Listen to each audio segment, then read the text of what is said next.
In this video, we're going to talk about topic 5.5, which is absolute and global extrema, and we're looking at example 4.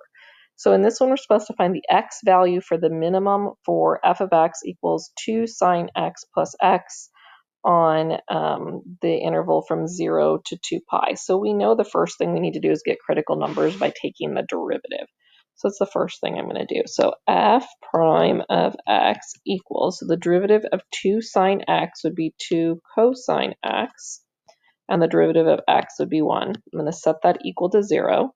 So we get 2 cosine x equals negative 1, and cosine x equals negative 1/2, which means I'm getting out the unit circle, and I'm finding everywhere where my x value on the unit circle is negative 1/2, which I know has to happen in quadrant 2 and quadrant 3. So I know that this point is, actually this one here is out 0, up 1, and this one is out 0, down 1, which means this first one would be a negative 1/2. And this first one here, coming up this direction, would be a negative 1/2.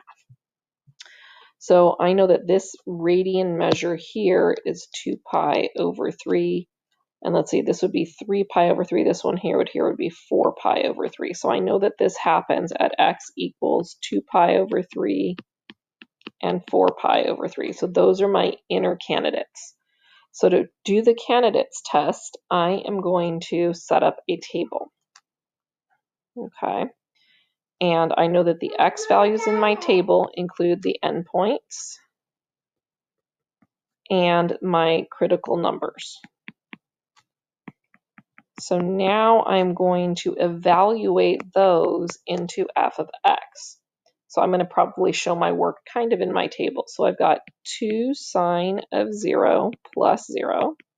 Well, I know the sine of 0 is in fact 0, because it's the y value. So this is equal to 0 plus 0, which is just going to be 0. Then I've got 2 sine of 2 pi over 3 plus 2 pi over 3.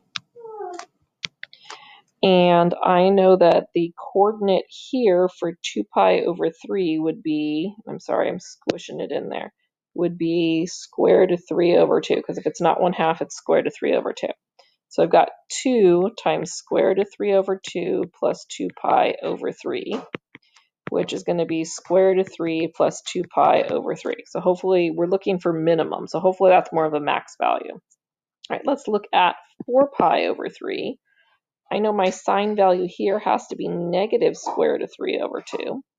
So I've got 2 sine of 4 pi over 3 plus 4 pi over 3, which is going to be 2 times negative square root of 3 over 2 plus 4 pi over 3. So these cancel, and I end up with negative square root of 3 plus 4 pi over 3.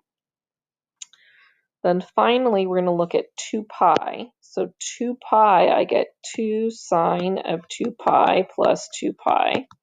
So that's going to be, sine of 2 pi is 0. So I've got 2 times 0 plus 2 pi, or just 2 pi.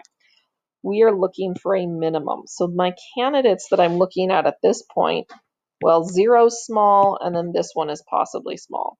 If I think about what's going on here with this one, I know that this has to be between the square root of 1 and the square root of 4.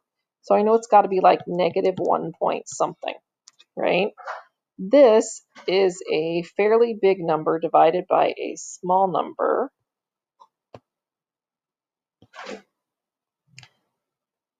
So this is like having basically 12, right? When I think about that, it's basically having like negative this. So we decided this was negative 1 point something. This is like saying 12, because it's 4 times 3.14, which is about 3 divided by 3. So it's 4.